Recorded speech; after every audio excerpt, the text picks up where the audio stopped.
Café et chocolat, l'entreprise et l'éducation sur la même longueur d'onde. Bienvenue dans cette deuxième édition de Café et chocolat, l'émission de Radio KPMG et Rêve FM qui met l'éducation et l'entreprise sur la même longueur d'onde. Nous sommes le lundi 7 juin 2021, au micro, Vianney Joly. Aujourd'hui, nous allons nous intéresser au monde de l'audiovisuel, télévision, cinéma et plateformes de vidéo à la demande. Un secteur en pleine mutation depuis les périodes de confinement, au cours desquelles l'audiovisuel a connu un boom. Nous débuterons cette émission avec l'édito de Nicolas Pioffret, associé audit chez KPMG France, spécialiste des médias et commissaire aux comptes de France Télévisions et d'Arte France notamment. Ensuite, nous aurons le grand plaisir d'avoir à notre micro le président du directoire du groupe Canal+, Maxime Saada. C'est Marie Messager de Rêve FM qui conduira cette interview sur l'avenir de la chaîne cryptée et sur le divertissement audiovisuel de manière générale. Nous finirons avec notre traditionnel coup de cœur culturel qui, au vu du thème de l'interview, portera aujourd'hui sur une œuvre cinématographique.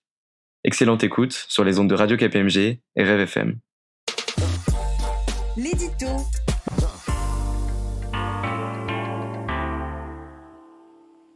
TF1 et M6 ont annoncé un mariage inédit en France. Warner Media et Discovery se rapprochent. Amazon s'offre le studio de production MGM pour 8,5 milliards de dollars. Indéniablement, le secteur des médias a une actualité riche, avec des opérations de consolidation qui se multiplient à l'envi. Aujourd'hui, rien ne semble arrêter les plateformes à l'échelle mondiale. La course à la taille est un enjeu désormais planétaire. L'offre est abondante, les compétiteurs mondiaux plus nombreux et les spectateurs plus exigeants. En outre, si la crise sanitaire a pesé sur les acteurs médias, elle a surtout accéléré des tendances déjà observées. La transition numérique continue de bouleverser la consommation audiovisuelle qui s'oriente vers toujours plus d'écrans, PC, tablettes, smartphones, et des contenus délinéarisés. Dans le même temps, les budgets publicitaires dans les médias non numériques se réduisent. Le public consomme de plus en plus de contenu pour s'informer et surtout se divertir. Dans ce contexte, les acteurs médias cherchent à enrichir leurs offres, en ciblant mieux leur public, en créant de nouveaux formats ou en développant leur plateforme. Tout ceci pour attirer de nouveaux clients, les fidéliser et surtout se différencier de la concurrence. Exister dans un tel environnement nécessite une stratégie de prix lisible et cohérente avec les investissements effectués. En France, il est vrai que les acteurs des médias peuvent s'appuyer sur une création dynamique et de qualité, grâce notamment aux nombreuses aides publiques. La réglementation du marché participe également à rééquilibrer les règles du jeu, puisque la directive européenne relative à la fourniture de services de médias audiovisuels, dite directive SMA, impose maintenant aux plateformes comme Netflix d'investir une part de leurs revenus locaux dans la production de contenu. Pour sa part, Canal+ a défini une stratégie ambitieuse pour regagner des abonnés. En signant des accords de distribution avec Netflix, Disney+ ou beIN Sport, la marque se relance sur ses deux piliers, la fiction et le sport. Son offre de prix a aussi été revue pour s'adapter à un écosystème davantage porté par le streaming et souhaite attirer les jeunes. Ses investissements en contenus originaux s'accélèrent. Si la télévision traditionnelle est menacée à moyen terme, le modèle de Canal+, axé sur les plateformes et les abonnements en France et à l'international, semble avoir de beaux jours devant lui. Maxime Saada, PDG de Canal+, nous éclaire sur la stratégie de son groupe et l'évolution du monde du divertissement dans un environnement volatile et très concurrentiel. L'interview.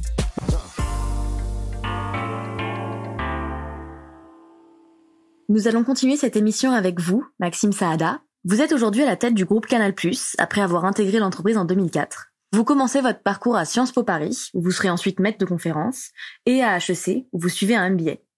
Vous débutez votre carrière dans le conseil. Vous rejoignez ensuite la direction stratégique du groupe Canal+, et vous êtes nommé directeur de CanalSat en juin 2007, et directeur commercial du groupe 2 ans plus tard. Vous entrez au directoire en 2012 et êtes nommé directeur général adjoint en 2013. En 2015, vous devenez directeur général du groupe Canal+, et une année plus tard, président-directeur général de Dailymotion. Vous êtes également président de Studio Canal et du directoire du groupe Canal+. Bonjour Maxime Saada. Bonjour Marie Messager. Merci beaucoup d'avoir accepté notre invitation. Nous sommes ravis de vous accueillir pour cette deuxième édition de Café et chocolat, un partenariat entre Radio KPMG et Rêve FM. Commençons cette interview en regardant un peu en arrière. Depuis votre arrivée au sein du groupe Canal au milieu des années 2000, en quoi, selon vous, le monde du divertissement a-t-il évolué ? Il y a deux composantes essentielles. La première, c'est qu'il s'est digitalisé, il s'est numérisé. Voilà, c'était quand moi j'arrive en 2004, Canal+, c'est principalement une chaîne et des bouquets de chaînes. et pas d'empreinte digitale, pas de présence sur le digital, ou très peu. Ça n'existe quasiment pas. Et puis la deuxième chose, c'est qu'il s'est mondialisé, c'est-à-dire qu'aujourd'hui, on est sur une compétition mondiale. Il y a encore quelques années, on était sur une compétition locale ou pan-européenne. Et maintenant, on est dans une arène avec des acteurs qui sont présents sur 200 pays, sur 150 pays et qui exercent leur activité sur une base mondiale. Et ces deux virages-là, c'est les deux virages essentiels que Canal a dû prendre au cours des dernières années, c'est se mondialiser et se digitaliser avec notre application MyCanal. En parlant de digitalisation, on a beaucoup abordé durant la pandémie parce qu'elle s'est largement développée. Quelle a été l'incidence de la pandémie sur vos activités ? Et est-ce que la digitalisation que vous avez débutée assez tôt chez Canal vous a aidé à rebondir ? Je vous disais qu'on s'est mondialisé et Canal, aujourd'hui, on est présent dans 40 pays et on a 22 millions d'abonnés. Il y a 5 ans, on avait 11 millions d'abonnés, donc on a à peu près doublé de taille. Et parmi les pays dans lesquels Canal est présent, il y a le Vietnam. Et le Vietnam, c'est un des premiers pays touchés par la pandémie, puisque c'est le pays qui a plus de frontières avec la Chine. Et donc nous, j'ai envie de dire, le groupe Canal, on est alerté un peu plus tôt que les autres, et notamment les groupes français, franco-français, par le sujet de la pandémie, puisqu'au Vietnam, tout de suite, c'est un des premiers pays qui se confine. Et nous, on a une activité importante là-bas. On est principalement disponible via satellite et on peut tout d'un coup plus aller installer des paraboles sur le toit. Hein, c'est aussi basique que ça. Et donc, on voit tout de suite qu'on a un impact très, très fort sur notre activité commerciale classique. Ensuite, quand le confinement arrive en France, quand la pandémie arrive en France, on a le sujet tout de suite de est-ce qu'on sait faire des émissions ? Sachant que, évidemment, la question pour nous, elle est technique d'abord. On a des gens qui sont sur des plateaux, on a des intervenants, on a des animateurs, on a des techniciens. Comment est-ce qu'on assure la continuité de nos antennes ? On a à peu près une centaine de chaînes dans le monde et en France, on en a une trentaine. Donc, comment est-ce qu'on assure la continuité ? Donc, tout de suite, on a un plan de bataille sanitaire pour que les gens de nos chaînes puissent aller travailler en sécurité et qu'ils puissent continuer à exercer. Et on est très fiers de n'avoir eu aucune minute, pas une minute d'interruption sur nos antennes où que ce soit dans le monde. Ça, c'est le premier sujet pour nous. Et puis ensuite, toutes nos activités sont impactées de manière plus ou moins importante. On a une activité de chaîne gratuite. Et là, la publicité est immédiatement coupée. Donc, toutes les chaînes gratuites se voient quasiment privées de leurs revenus à 75 ou 76% sur les mois de mars et d'avril. Tous les annonceurs arrêtent de faire de la pub, en fait. Et on a une activité qui est Studio Canal, dont vous avez parlé, qui sort des films en salle. Tous les tournages s'arrêtent. On a une cinquantaine de tournages à ce moment-là en cours sur l'ensemble de nos géographies qui s'arrêtent immédiatement. On a des sorties de films qui sont prévues, qui sont interrompues. Donc, plus de sorties salles, plus de tournages. Et puis, toutes les boutiques, entre guillemets, dans le monde qui vendent Canal, les boutiques d'Orange, Darty, Fnac en France, pour citer ces exemples-là, ou les boutiques de Bouygues ou autres, sont fermées. Donc voilà, ça, c'est les premières semaines. Très vite, on s'organise sur comment est-ce qu'on peut continuer nos activités, comment est-ce qu'on fait tourner la maison en Studio Canal Film, qui a un gros catalogue et qui vend beaucoup aux plateformes, aux chaînes de télévision, et comment on reprend les activités commerciales de Canal. Et c'est là que la digitalisation de Canal, elle nous sauve. Parce qu'en fait, ce qui se passe à ce moment-là, c'est que les gens sont confinés chez eux, et donc, ils consomment beaucoup plus de télévision et ils se tournent notamment vers Canal+ pour se divertir. Et aujourd'hui, quand vous êtes intéressé par Canal, vous pouvez souscrire sur une box, ce qui a été possible pendant le confinement. Vous pouvez aller sur Internet ou via iOS ou Android souscrire à Canal. Et donc, en fait, on voit tout de suite que les abonnements à Canal changent de canaux. Et au lieu de souscrire en boutique, les gens en France souscrivent via des canaux digitaux comme les box IPTV ou Internet. Et on est sauvé par ce digital. Ce qui fait que les ventes de Canal peuvent se poursuivre. Et même, on annoncera quelques mois plus tard que l'année 2020 a été en fait une très bonne année pour Canal+, quasiment sur toutes ces géographies, tous ces territoires, puisqu'on a connu une croissance de plusieurs millions sur la période. Et en France, on a connu une croissance de plus de 250 000 abonnés, ce qui ne nous était pas arrivé depuis quelques années. Effectivement, la production de films chez Canal, elle est assez impressionnante et surtout d'une très grande variété. Vous nous l'avez dit, les tournages et les sorties en salle ont été arrêtés pendant la pandémie. Le monde de la culture a été terriblement ralenti et est terriblement ralenti depuis plus d'1 an maintenant. Selon vous, est-ce pour autant la mort annoncée de la télévision de papa et du cinéma en salle ? D'abord, la télévision de papa, comme vous dites, elle est quand même menacée depuis un certain temps. On n'a pas attendu la pandémie. Les gens ne regardent plus du tout la télévision aujourd'hui comme ils la regardaient il y a encore 10 ans. Comme je vous le disais, par exemple pour Canal+, le gros de la consommation aujourd'hui se fait via notre application MyCanal. Quand on lance une série ou quand on diffuse des films, à peu près 20% de la consommation qui se fait sur la chaîne et 80% qui se fait en délinéarisé sur MyCanal. Donc la consommation, la télévision de papa, comme vous dites, elle a déjà pas mal changé. Et nous, on est entre ce virage, entre guillemets, de consommation sur PC, sur iPad, sur Android, sur iPhone, etc. Il a quand même été pris il y a quelques années et il s'accélère. La salle de cinéma, c'est autre chose. Je pense que là aussi, il y a un sujet structurel qui est comment est-ce que la salle de cinéma et le cinéma en général continuent à intéresser les jeunes, dont vous êtes, parce que la réalité, c'est que les jeunes vont moins en salle qu'avant. En 2019, avant la pandémie, les moins de 25 ans, ils ont vu à peu près 4 films dans l'année. Et 10 ans avant, en 2009, c'était 8 films dans l'année. Donc en fait, la consommation de films en salle par les jeunes, elle a été divisée par 2 en 10 ans. Donc il y a un sujet là aussi structurel. Une fois qu'on a dit ça, on est quand même, la France, c'est un des pays où le cinéma, à part les États-Unis et la Corée, on a sans doute le 2e ou 3e cinéma du monde, en volume, en qualité. Vous savez qu'en France, la moitié du box-office, c'est 200 millions d'entrées à peu près chaque année, la France. Et sur les 200 millions, il y en a 100 millions sur des films français. Et il n'y a pas d'équivalent dans le monde, en fait. Tous les cinémas européens, italiens, britanniques, allemands qui existaient, et en particulier italiens et britanniques, dans les années 70-80, ils ont quasiment disparu. Donc le cinéma français, c'est un des cinémas qui a la plus grande vitalité au monde, et le box-office des salles est un des plus importants au monde. Donc les Français sont très attachés à leurs salles. Moi, je suis très optimiste sur les salles. Je pense qu'on a besoin de moments de communion, on a besoin de se retrouver, et que la salle, c'est unique comme expérience, et sans parler de la taille de l'écran. Et là, les réouvertures qu'on a eues, soit quand on s'est légèrement déconfiné, où on a sorti quelques films qui ont connu un succès foudroyant, et là, depuis quelques jours, on voit qu'en fait, alors qu'on est sur une jauge aujourd'hui à 35% de limite dans les salles de cinéma, les chiffres sont équivalents à ce qui se passait avant la pandémie, donc avec une jauge à 100%, on voit qu'il y a quand même un enthousiasme en France pour les salles qui est toujours là et qui est sans pareil. Donc moi, je suis très optimiste pour les salles de cinéma et je ne crois pas du tout qu'elles sont en danger. Dans ce changement que votre groupe a déjà engagé, la stratégie de Canal est-elle complètement adaptée à cette nouvelle façon de consommer la culture ? Le gros sujet, c'est notre application, c'est MyCanal, comme je le disais. MyCanal, c'est plus de 20 millions de téléchargements juste en France. C'est à peu près 2 milliards de streams chaque année. MyCanal, on est en train de déployer cette application sur toutes nos géographies. On l'a déployé l'été dernier en Pologne, où on a 3 millions d'abonnés. On l'a déployé au début de l'année 21 sur toute l'Afrique francophone. On va le déployer ensuite en Asie et en Europe de l'Est. Donc aujourd'hui, on est vraiment dans une stratégie de digital poussée. On a plus de 75% de nos abonnés qui consomment nos programmes via notre application. Donc oui, on a pris le virage de manière définitive, je dirais, sur le digital. Il est évident que MyCanal séduit de plus en plus. C'est une tendance qu'on peut observer dans toute la société. Justement, à propos de MyCanal, ses concurrents aujourd'hui sont des plateformes de streaming comme Netflix, mais vous êtes aussi des fournisseurs de ces plateformes en mettant vos catalogues de films à disposition. Demain, comment considérez-vous vos relations avec ces diffuseurs ? Moi, je les aime beaucoup. D'abord, en tant que consommateur, je passe énormément de temps, évidemment, sur Canal+ et MyCanal, mais aussi beaucoup sur Netflix ou Amazon ou Disney+. En particulier Netflix, je dois reconnaître. Donc d'abord, la qualité des contenus qui est produit est intéressante. Et d'ailleurs, j'avais été voir Reed Hastings à Los Gatos il y a 3 ans avant qu'on signe l'accord pour lui expliquer que ma vision, c'était qu'on était concurrents, certes, mais aussi qu'on était un peu dans le même camp, puisque notre enjeu à tous les deux, c'était de convaincre des gens de payer pour des contenus. C'est ça le premier sujet.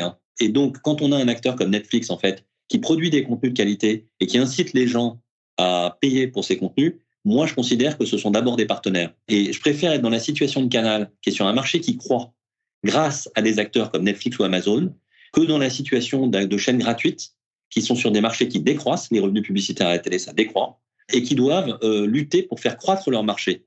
Moi, mon sujet, une fois que je suis sur un marché qui croît, c'est d'avoir une part de marché importante pour Canal. Et je trouve que c'est beaucoup plus simple de gagner de la part de marché sur un marché qui croît que d'essayer de faire croître un marché tout seul. Donc, Netflix, c'est un partenaire à la fois en production de contenu et en distribution de contenu. J'ai dit Netflix, mais c'est aussi le cas de Disney. On a signé un accord de distribution avec Netflix en septembre 2019 et on est ravis. On a beaucoup des clients Canal qui souscrivent à Netflix via Canal+. On a fait signer un accord de distribution exclusive avec Disney+ en France. On est le distributeur exclusif de Disney+ sur toutes les plateformes, chez nous, mais aussi chez Orange, chez Bouygues, chez Free et chez SFR. Et donc, pour nous, ce sont des partenaires. On a maintenant plusieurs millions de nos abonnés qui bénéficient de Disney+, qui ont accès à Disney+. Et évidemment, pour eux, c'est à la fois plus de satisfaction et plus d'usage. Ensuite, ce sont aussi des partenaires de production. On a un enjeu mondial de production de contenu. Canal investit chaque année à peu près 3,5 milliards d'euros dans la production de contenu, de séries, de films, de flux, ce qu'on appelle des émissions de flux, etc. Et il y a un enjeu de niveau de production, de qualité et de volume. Et donc, quand on peut s'associer à des acteurs comme ça pour coproduire des séries ou des films, on est ravis. Et on a beaucoup de coproductions aujourd'hui. On a par exemple une série qui va arriver, qui est une série de Julie Delpy, qui s'appelle On the Verge. On a coproduit avec Netflix. On a coproduit plusieurs fois avec Amazon. On a coproduit plusieurs fois avec HBO. On a coproduit avec Sky. On coproduit une série avec Apple qui s'appelle Calls. Voilà, donc tous ces acteurs-là sont pour moi d'abord, certes des concurrents, mais d'abord des partenaires. Donc un jeu subtil se joue donc avec vos concurrents, qui sont aussi vos partenaires. Autre question importante, est-ce que pour vous la chronologie des médias a encore du sens aujourd'hui ? Alors, la chronologie des médias, quand on est un consommateur, on se dit mais ça sert à quoi ce truc-là ? On aimerait bien avoir tous les films tout de suite et puis c'est tout. Mais en fait, il y a une économie derrière. Il faut savoir que la première source de revenus pour le cinéma aujourd'hui en France, c'est les salles de cinéma. Ensuite, une fois que le film est sorti en salle, je vais en VOD, payante.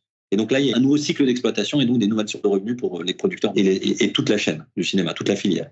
Ensuite, ça va en télévision payante sur Canal ou sur OCS. Et donc là, il y a des nouveaux revenus parce que nous, on achète ce qu'on appelle la première fenêtre payante. C'est après la télévision à la demande. Vous avez sur Canal, aujourd'hui, c'est 6 à 8 mois après la sortie en salle, ça arrive sur Canal. Ensuite, il y a la deuxième fenêtre payante, en l'occurrence Ciné+. Et ensuite, il y a les chaînes gratuites, TF1, M6, France Télévisions, qui repayent aussi pour ces films-là. Et enfin, il y a aujourd'hui les plateformes qui sont 36 mois après la sortie en salle. Un film arrive 3 ans après sa sortie, potentiellement sur Netflix. Et Netflix va racheter le film pour le proposer à ses abonnés. Vous voyez, tout ça, en fait, c'est de la valeur qui est versée aux producteurs et à la filière du cinéma. Si vous faites disparaître certaines de ces fenêtres, potentiellement, c'est des revenus qui disparaissent pour la profession. Canal, aujourd'hui, investit entre 350 et 400 millions d'euros par an dans le cinéma, français, européen, américain. Et dans le cinéma français, entre 150 et 200 millions. Après la salle de cinéma, c'est le premier contributeur du cinéma. Et c'est plus que tous les autres réunis.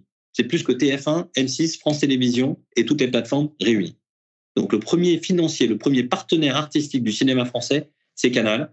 On achète ou on préachète à peu près 160 films par an. Il faut savoir que préacheter un film, ça veut dire que sans vous, il n'existe pas. C'est-à-dire que nous, on reçoit des scripts et on décide d'avancer des finances pour un film pour qu'il se fasse, pour qu'il se tourne, sinon il n'existe pas. Et ça, c'est plus de 100 films chaque année que Canal préfinance et donc qui existent, entre guillemets, grâce à Canal. Moi, je pense que la chronologie, elle a un sens parce qu'elle crée cette possibilité de financer des œuvres et c'est quand même la richesse culturelle de notre pays et que c'est important pour nous, comme je le disais, d'avoir du cinéma français qui est en forme. Après, est-ce que c'est raisonnable de se dire que Netflix doit attendre 3 ans pour avoir un film ? Je ne crois pas. Tôt ou tard, Canal, à mon avis, diffusera des films plutôt après la sortie en salle. Netflix diffusera des films plutôt après Canal, etc., etc. Tout ça a vocation à avancer. Et on y a tous intérêt parce que sinon, c'est du piratage. Comme les gens sont très impatients, j'imagine que vous êtes tous très impatients, si vous avez le sentiment qu'il faut attendre pour voir le film, potentiellement, vous allez le pirater. Donc, c'est un sujet. Donc, je pense que ça a du sens, mais que ça doit bouger et que ça va bouger. Le piratage et le streaming sont aujourd'hui les menaces principales de Canal, car elles permettent d'avoir accès à des contenus gratuitement. C'est contre ces plateformes que Canal doit se battre et doit convaincre. Et donc, pour ce faire, aujourd'hui, selon vous, pourquoi faut-il s'abonner à Canal+ et quels sont ses atouts ? Alors, ça, je pourrais faire 3 heures là-dessus. Mais pour faire court, on a d'abord, ce qui nous distingue des autres, c'est qu'on a ce qu'on appelle une offre généraliste. Une offre généraliste, ça veut dire quoi ? Ça veut dire que vous avez à peu près 300 films de première exclusivité. Ça veut dire qu'en fait, le premier endroit où vous pouvez les voir sur une plateforme ou à la télé, c'est chez Canal. Ça, c'est 300 films chaque année. Donc, si vous voulez voir un Disney, si vous voulez voir Antoinette dans les Cévennes en ce moment, par exemple, le premier endroit où vous allez pouvoir le voir sur une plateforme, c'est Canal.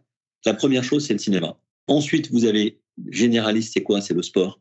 Donc, le sport, c'est les compétitions, la Ligue 1, la Ligue des Champions qui revient sur Canal, toute l'exclusivité du Top 14, l'exclusivité de la Formule 1, l'exclusivité de la moto qui est en train de devenir un phénomène de société puisque maintenant, il y a 1 million de personnes chaque semaine qui regardent un Grand Prix sur Canal.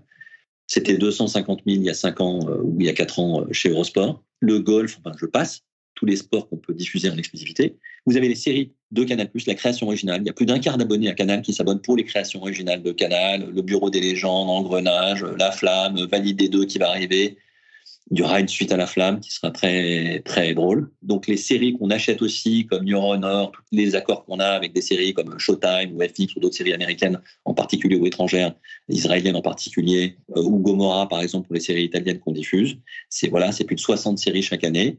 Donc, ce modèle généraliste, il est unique au monde. Il n'y a pas d'autres acteurs, en fait, dans le monde, qui proposent sur une chaîne un ensemble complet comme ça de films en première exclue, de séries exclusives en première exclue, et en exclue totale d'ailleurs, pas en première exclue, et de sport comme ça. Ça n'existe pas. Le handicap de Canal historique, c'était que c'était beaucoup plus cher. Et ce qu'on a fait, c'est qu'on fait, on a fait beaucoup d'économies, pas sur les programmes, mais sur le reste, pour pouvoir baisser les prix de Canal. Et en fait, entre 2015 et 2020, on a divisé les prix d'accès à Canal par 2. Donc, grosso modo, avant Canal+, c'était 40 €. Maintenant, le prix d'accès à Canal+, c'est 20 €. Et pour les jeunes comme vous, les moins de 26 ans, on a une offre permanente. C'est pas une promo, c'est une offre qui est qu'on divise tous les tarifs par 2. Donc, ça veut dire qu'aujourd'hui, à 10 €, quand on a moins de 26 ans, on peut avoir accès à Canal+, c'est tout ce que je vous ai raconté. Et ça, je pense que c'est que Canal est devenu compétitif. C'est-à-dire que je pense que même quand on compare, je l'ai dit, Netflix, j'adore, Amazon, c'est évidemment très peu coûteux. Je pense que Canal+, c'est une offre unique et ultra compétitive à ce prix-là. Et il y a un truc très important aussi, c'est qu'avant Canal, on devait s'engager au moins 1 an, parfois 2 ans. Et maintenant, on peut prendre Canal pendant 1 mois, payer 10 €, voir ce qu'on a envie de voir, et ensuite résilier immédiatement le mois d'après. Et ça, c'est nouveau, depuis quelques années. Et ça explique en partie la croissance que j'ai expliquée tout à l'heure. Alors, je n'avais pas connaissance de cette offre, qui est très attractive pour les étudiants, donc elle devrait en ravir plus d'un. À propos du sport, qui est très présent sur Canal, et ça sera ma dernière question, la Ligue de football professionnel envisage de créer sa propre chaîne de télévision pour la diffusion des matchs. Qu'en pensez-vous ? Écoutez, je suis à la Ligue cet après-midi. Je vais parler à l'Assemblée générale de la Ligue devant les 40 présidents de clubs. Je pense que c'est pas la meilleure des solutions pour la Ligue, mais que si la Ligue souhaite le faire, Canal accompagnera le mouvement. Je pense que c'est très compliqué. On a tous très envie de reprendre notre destin en main. Je comprends que la Ligue ait envie de prendre son destin en main et créer sa chaîne. D'autant qu'elle n'a pas trouvé aujourd'hui, on n'a pas trouvé une solution complète pour financer les besoins financiers de la Ligue. Et donc, la Ligue a envie de créer sa chaîne. Je comprends tout à fait la logique. Je ne suis pas certain que ce soit la meilleure solution pour l'avenir, mais si les présidents de club décident de lancer leur chaîne, Canal+ accompagnera le mouvement. Un grand merci, Maxime Saada, d'avoir accepté de vous exprimer à notre micro. Et donc, je laisse la parole à Vianney, qui va donc nous partager son coup de cœur culturel. Notre coup de cœur culturel.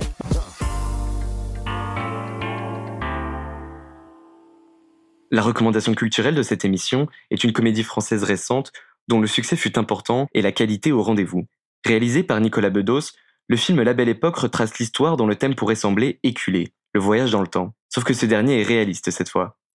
L'entreprise Les Voyageurs du Temps propose à ses clients, contre une somme d'argent importante, de faire revivre des périodes de l'histoire en convoquant acteurs, décors et costumes de l'époque en question. Le client est alors convié parmi les autres comédiens. L'un des clients, Victor, rêve de revivre 1972, l'année de sa rencontre avec sa femme. Cette belle époque, où il ne déprimait pas et trouvait encore du sens à la vie. Encadré par une régie, ce film dans le film se tourne dans des studios où toutes les époques se côtoient, du Moyen-Âge à la Seconde Guerre mondiale, en passant par le 19e siècle. Dès lors, inspiré par les souvenirs du personnage principal, le passé ressurgit, prend forme et bluffe Victor. Ce jadis artificiel peut néanmoins se révéler comme un piège dans lequel le client tombe et dont il ne veut plus sortir. Le passé se transforme en drogue pour celui qui a voulu le faire ressurgir. Ce film est d'actualité à une époque où l'avenir reste incertain et le présent morose. Le paradis réside donc dans le passé, quand les visages n'étaient pas masqués, les lieux de vie ouverts et la socialisation plus aisée. Mais le film prévient finalement qu'il faut se garder d'idéaliser le passé au risque d'en être aliéné. Césarisée à plusieurs reprises pour le meilleur scénario original, les décors et pour Fanny Ardant comme meilleure actrice dans un second rôle, cette comédie dramatique est diffusée actuellement sur MyCanal. Et vous, dans quelle époque aimeriez-vous vous perdre ?